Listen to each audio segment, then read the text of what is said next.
Hi everyone, welcome. I'm Nancy Gaetano, and today I'm going to make corn spike cookies Carrilhos. I do have a recipe here on my channel of Carrilhos, slightly different from the recipe I'm going to be making today.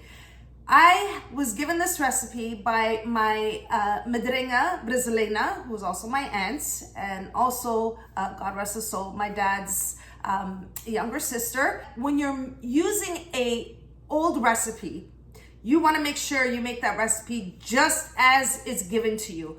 Because if you modify the recipe, it doesn't taste the same. So today I want to show you how to make my godmother's recipe of corn spike cookies Carrilhos step by step. So stay with me and let's move on to the ingredients that you'll need for this recipe. For the ingredients you'll need 8 room temperature eggs, 225 grams of unsalted butter, and 225 grams of vegetable shortening at room temperature, 3 cups of granulated sugar, 4 cups of all-purpose flour, 750 grams of white corn flour, 1 teaspoon of baking powder, 1 teaspoon of baking soda, 1 tablespoon of ground cinnamon, and the zest of 1 lemon. I'll also list these ingredients in the description box down below. I'm going to be using my stand mixer to combine the dough for the Carrilhos. I'm going to start off by placing the shortening and the butter in the bowl here. And it's always good to have a spatula handy for this recipe. Next, I'm going to add the granulated sugar.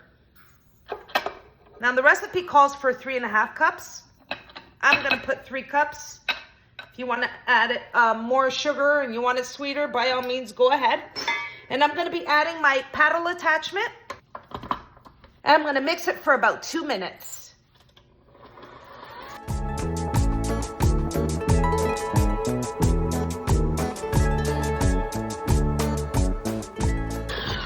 It's been mixing for about 2 minutes. Now at this point, I like to use my spatula, scrape down the bottom and the sides of the bowl. I want to combine everything before I add the next ingredient. If you know me, that's what I like to do. Make sure all the ingredients are incorporated. Okay, I've scraped down the bowl. Next, I'm going to add the 8 room temperature eggs. And what I'm going to start off by doing is placing my mixer on a very low speed and gradually add 1 egg at a time. And sometimes 2 get in there, but I'm going to try to do this nice and slow. There we got 2 eggs.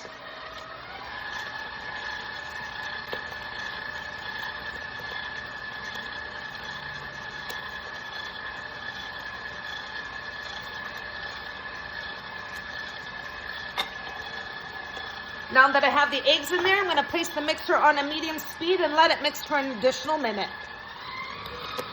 I've been mixing for a minute after placing the eggs. At this point, I add the lemon zest. So place the lemon zest while the mixer's still going. I want to incorporate that zest in there. Okay, now that I've incorporated the lemon zest, I'm now going to add the balance of the ingredients, which are the dry ingredients. So here I have the white corn flour. Here I have the all-purpose flour, and I'm going to place it all in the same bowl. I know it's filling to the top, but that's okay. I just want to mix everything in so that way when I'm adding the dry ingredients, everything's going in at once. And the cinnamon, baking soda, and baking powder. We're just going to give that a gentle stir. Okay, so I have all the dry ingredients in one bowl. And what I'm going to do is place the mixer on a very low speed. I don't want the flour splashing back at me. Knowing me, it will happen. So I'm going to gradually add the dry ingredients.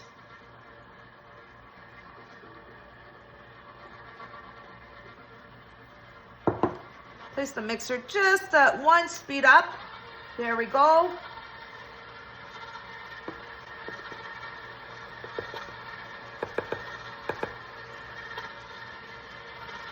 So what I do is I let it incorporate. As it's incorporating the dry ingredients, I keep adding slowly.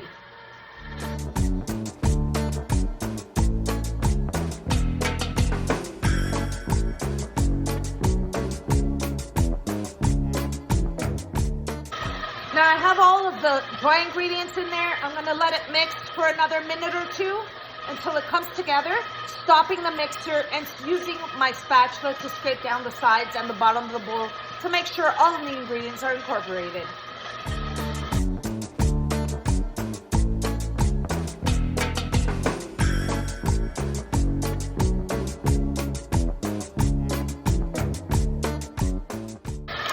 Okay, my dough has come together. Now I'm going to show you the next step. Okay, everyone, I just want to show you the consistency of the dough. And a lot of the dough will just get stuck to your paddle, which is fine. It's a very firm dough. And I just want to show you the consistency. Let me show you it with my hands here. Now the consistency of the dough is just perfect. Now I'm going to show you the next step. So here's what I'm going to be using to make the carrilhos. This is actually a meat grinder, and it has a cookie attachment that comes with it. This whole piece here that is a meat grinder comes together with this attachment of a star that you can make the carrilhos in. Now the great thing about this, and this is all one piece, this is where you place the dough, right in here. And then this is like a dough presser, so it can press down the dough. It's a manual handle. And then of course, you're probably gonna worry, oh my gosh, this is gonna move when you're making, well, the great thing about this one is that it has a suction. There's a rubber in the bottom, and then you place it on your counter and you flip it. I want you to see this. And then it doesn't move. So you can, turn it and press the dough, and then it will come out of the star tip, and it's just perfect. So my aunt uses this machine, and she got this at a store downtown Toronto. Well, that store closed down, but thank God for Amazon, because I got this meat grinder off Amazon under $50, and it's just perfect for this recipe. Now, a lot of you will know that I have made carrilhos on my channel here, and what I used was an old-fashioned carrilho press, or a cookie press with a star tip. So basically you place the dough in here and then you push it. And I also make it with these as well. Depends if I want the carrilho a little bit bigger. If you notice, this star tip, which is removable, is a little smaller. Look at that.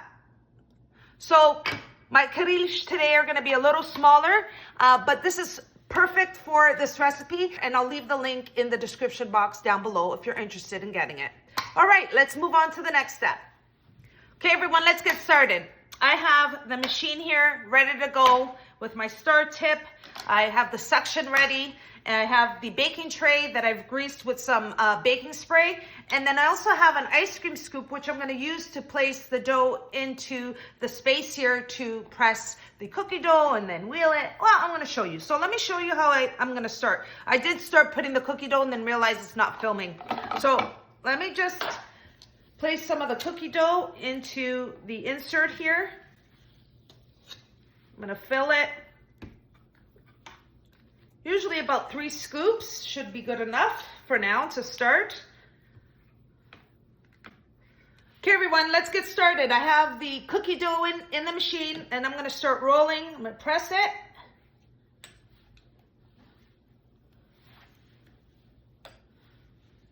Just like that. And I'm going to place it straight onto the baking sheet.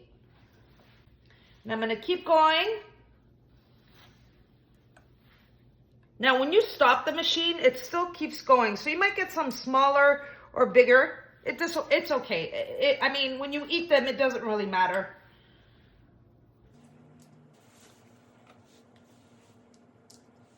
Now, I'm making the carrilhos about 4 inches in length. You can make them smaller, or you can make them bigger. Okay, everyone, I have my first tray of carrilhos. I'm going to continue making them, and then I'll show you the next step.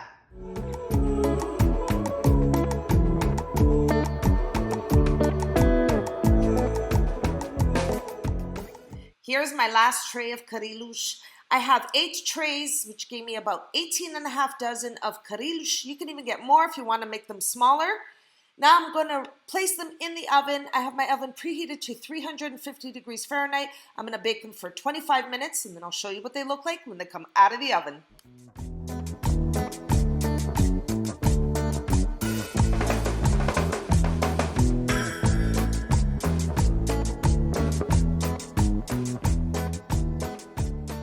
All right, everyone, here are my Carrilhos out of the oven. I had them in there for 25 minutes. I like them a little darker, so I left them for a little longer. You can leave them in the oven for about 20 to 22 minutes. I left them for 25. Now, these are really hot. I'm gonna let them cool and then break into them and show you how crunchy these are. It smells so good in this kitchen, and these are very easy to make, but we're gonna let them cool and break into one. All right, everyone, and that's a wrap. I'm done. I made 8.5 dozen Carrilhos. Here they all are. I have one more tray in the oven. Smells so good in this kitchen. These are great coffee dunkers. I made myself a cappuccino, which I love. And you can just simply get the Carrilho and dunk it in. Wow. The flavor of the corn flour, the sugar, the cinnamon, it's such a good combination. The cookie in itself is really easy to make. And you don't need sugar for your coffee if you're gonna have a Carrilho with it.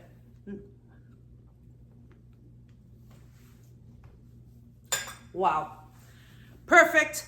This is great for some guests. I'm making it for the Divino Espírito Santo, which is the big feast of the Holy Spirit coming up this weekend. So I'm gonna be dropping it off for the volunteers. But you know what? This is a large recipe, but you can seal the Carrilhos in a container, a tight sealed container, and they can last for months. They won't, because once you have one, you can't stop. You're gonna have to have another. I just wanna thank everyone for watching. I wanna especially thank my madrinha brasileira for the recipe, which I love. I continue to make these Carrilhos. They're so delicious. And like I mentioned, I will also leave a link for the cookie press machine or the meat grinder with the cookie attachment on the description box down below. I hope you all enjoyed watching how I make Carrilhos, and if you do, don't forget to like and subscribe. Until next time, thanks so much for watching, everyone.